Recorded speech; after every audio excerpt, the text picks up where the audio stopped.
Well, welcome back. It is time for our recruiting report with Otis Kirk. And Otis, I got to say, I was on the field pregame yesterday, and I'm pretty sure every single coach for every single sport in Arkansas had recruits there. How many were there for the Razorbacks? 56 football recruits, 4 officials, 52 unofficials. From 2022 all the way to 2026, they had my boy from Greenwood, Kane Archer was there 2026, Jay Colson 2025 quarterback. They get them young, those junior high kids even there. No, it was a good 56 kids there, 4 officials, all four of the official visitors were previously committed. Anthony Brown though was there, and that's big because his decision's coming up Tuesday, Tara. Okay, yeah. Let's talk about him. What are his options? Arkansas, Tennessee, Indiana, and Illinois. He's from Milan, Tennessee. I feel really good about Arkansas, really good. He visited June the 4th for an official visit, June 4th through the 6th weekend. Like I said, most of the kids have already visited. They visited in June. But Anthony is just a defensive back. He's going to play that safety spot that Jalen Cataline played. He plays all over. He plays all over the field for Milan, but at college he's going to be at Arkansas anyway. He will be a safety, assuming he comes here. We'll know Tuesday for sure. But yeah, I'd be beyond shocked if he didn't come to Arkansas, and that was even before last night. But no, I mean, watching that game last night, he was pumped, and I'd be pumped just if I was a safety and his age and watching Jalen Cataline play every week. I'd be pumped just to know that I was going to get to play his position, or if he doesn't go to the pros, stay behind him and learn from him for a year or two. Jalen is a heck of I think he's the best safety in America, and Anthony has got a lot of potential. I mean, he had a lot of good offers. It wasn't just those schools that offered. He had a lot of other good offers. He's a very good football player. Well, someone else who's a very good football player is Quincy Mcadoo, wide receiver out of Clarendon. What can you tell us about him? I think you had the chance to talk with him after the game, right? Yeah, he's Quincy is I think outside of the linemen, he's probably the best player in Arkansas in this class of 2022 outside of the linemen. And I know Isaiah Sigtagner is really good. It's interesting. I mean, you've got both those kids. It's like pick one or the other, one and a half dozen the other. But so they're all good. But Quincy can really play. 6'3". He plays on that Clarendon team. Dax got hurt, so Dax is not able to play. I was really looking forward to seeing both of them together. Dax's dad, Mark, is the head coach at Clarendon now. And the interesting thing about Quincy is he was committed to Florida State. And I asked him, he committed to Arkansas on April the 10th, but I asked him, I said, what do you think about Coach Guyton? And he said, I am so proud I'll let Coach Guyton have a chance for me. Coach Guyton, I guess, asked him for an opportunity to recruit him, even though he was committed to Florida State. And this was after Coach Stepp left, and Coach Guyton comes in, and Coach Guyton asked for a chance, and the kid told me, he said, I am so glad that Coach Guyton asked me for it, and I allowed him an opportunity to talk to me. So, yeah, it looks good. He'll be another receiver. I compare him similar to maybe Traylon Burks, somebody like that. I'm not saying he's good as Traylon Burks, but he reminds me of Traylon Burks. He's pretty dang good. I tell you, I mean, he can play. I mean, saying he's better than this guy or that guy, I don't know. But I'm just saying that's who he kind of reminds me of. He's in the sense that, Traylon Burks can line up at backfield. Traylon Burks played quarterback some in high school down there for Bo Henry at Warren. He played wide receiver. He played linebacker on defense. See, that's what Quincy can do. He can do all those things. He doesn't weigh as much as Traylon does, but he's tall and can really a versatile player and really looks good on the field. I mean, good football player. One of the best in Arkansas. 4-star. For people who keep up with that, he's 4-star.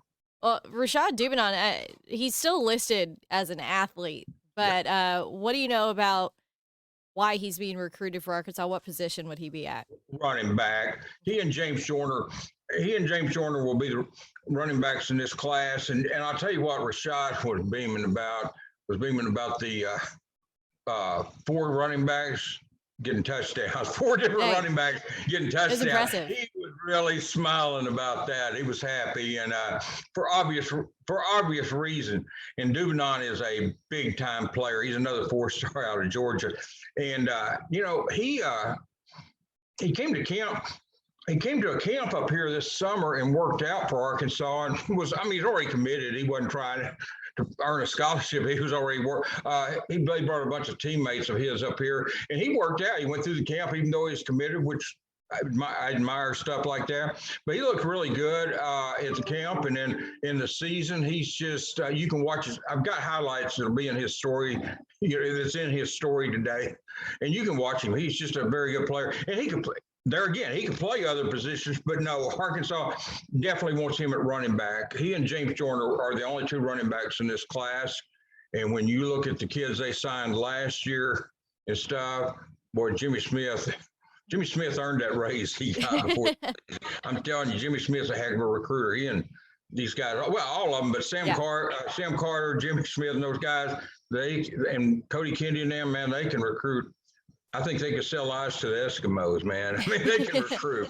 They're good. All of them are over there. It's not just those guys, but I'm just saying, Jimmy Smith's got that running back room so much stronger than it was, Tara. He's looking really good and doing a great job. Well, let's talk about 2 different Elis. Let's start with Eli Henderson, a 3-star offensive lineman. Yeah, and this kid committed on August the 10th, but 2020, not 2021. He knew what he was being recruited by Sam at Georgia, and was probably going to go to Georgia, to be honest with you. Okay. I don't think there was any doubt he was going to Georgia. But when Sam left Georgia and came to Arkansas, he offered Eli there at Arkansas, and Eli jumped right on it, man. Not very soon after that, he jumped right on the offer. First kid to commit in that class, been committed for 13 months. Wow, love it. And just loved it. Oh, by the way, let me say one quick thing on Duban. I asked him if he liked his decision. He said this was the best decision he's ever made in his life to come to Arkansas. I wanted to get that in there. I'm sorry, I forget. Yeah, but no. Pretty much same thing. He said, I'll tell you something Eli told me. Sam may cringe on this one, but Eli told me before the game last night they were on the field, and Sam Pittman told him, we're going to beat Texas.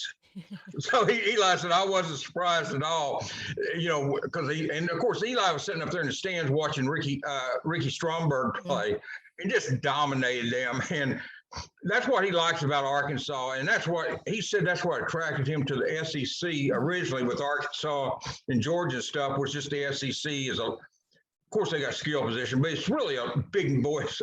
I think big boys league for it. He called it, I think it's a grown man's league. But anyway, Eli he's 6'4", 305. Man, he can come off that ball at center.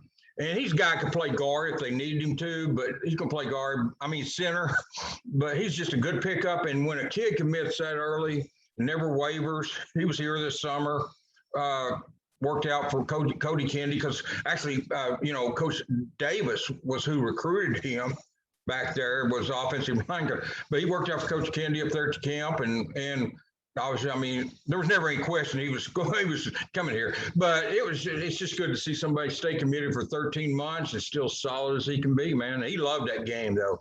But as he said, Sam told him they were going to win, so he said, I was not surprised at all. Yeah, I love the confidence from Sam Pittman before the game. So that's great to know. That's what I said on their secret. Then we'll know how we can have our story written before the game ends, start on it. Of the headline anyway, Arkansas wants Texas. Well, last guy we're going to talk about is Eli Stein. He's a long snapper that's being recruited by Arkansas out of Wisconsin. Yeah, he committed to Arkansas from Cambridge, Wisconsin, wherever that's at. And he came down, and Coach Fountain loved him. Coach Fountain wanted, they're losing Jordan Silver after the season. So he wanted to get a replacement. And Scott's ideal is to have a scholarship kicker, scholarship punter, and a scholarship long snapper on the team, And some people, well, why you got a scholarship for a long snapper? Well, when you get a few bad snaps in a game, you realize why you need a good long snapper. And the best thing about Jordan Silver, you can mention him to us just a casual fan, they don't know who he is. And that's great because that's a compliment because the only person you don't want to know the long snapper's name if you're not a football geek like me or somebody, you don't know because the only time they get their name mentioned is when they make a bad snap. So, Yep. And Eli's very good at that. I mean, he is one of the top 2 in the country, long snappers. And of course, Coach Brown. One thing that's helped Arkansas, like Cam Little kicks, and Cam Little was his host, by the way, his player host. Kicked 4 field. He says Cam was on pumped last night after the game about that. But no, here's how you get Cam Little told and Eli Stein. You've got an assistant coach who's a special teams coordinator. You don't have the staff, some guy after he gets through with his tight ends or wide receiver comes over and works with you. You've got an actual special teams coordinator, and that impresses kids. Every one of them thinks Cam Little told me that last year too. He said Coach Fountain was the only person that came to his school before COVID shut it down. Last year, Coach Fountain got there before that and visited the school and was the only one. And he said that never left Cam Little's mind. And you can see now you're glad that Coach Fountain Arkansas fans should be glad Coach Fountain made that trip because Cam Little last night was perfect. He was perfect in the first game on field goals. Well, Otis, I mean, it was, by the way, great performance by Cam Little. That was really impressive last night. No doubt. But that's going to do it for our recruiting report, Otis. As always, thanks so much for your time and your insight. I know you've got a bunch of great articles up on our website to kind of recap what we just talked about as well. So if anyone wants some more information, they can head over to hogville.net to check it out. But that's going to do it for our recruiting report. Thanks so much for your time, Otis. Thank you. And JJ Hollingsworth will be here next week with me. Great. Looking forward to it.